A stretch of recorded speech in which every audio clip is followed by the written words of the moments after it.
Hello viewer, in this video I am telling about the future of the Samsung Galaxy Z Fold 5.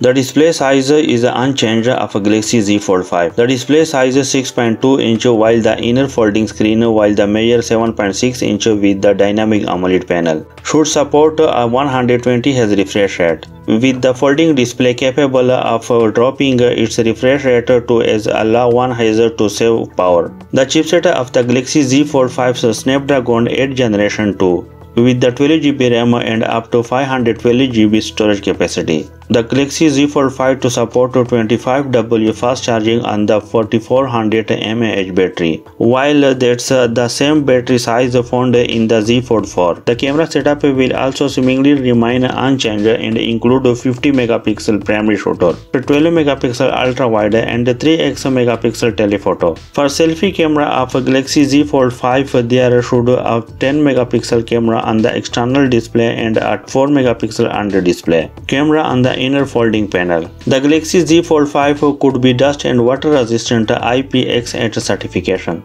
The Galaxy Z Fold 5 will reportedly run on the One UI 5.1.1 based on Android 13. The new version of the Samsung skin could pack some foldable related improvement to deliver a better user experience. There is still over a month to go for the Galaxy Z Fold 5 and Z Flip official announcement, but given how phone give been leaking, Samsung is unlikely to have anything surprising left unveiled officially by them. Thanks for watching a video. Don't forget subscribe our channel, like and share the video. If watching more video about smartphone and tablets, so please check the description. Or any question about smartphone and tablets, so please leave the comment and I will try to reply.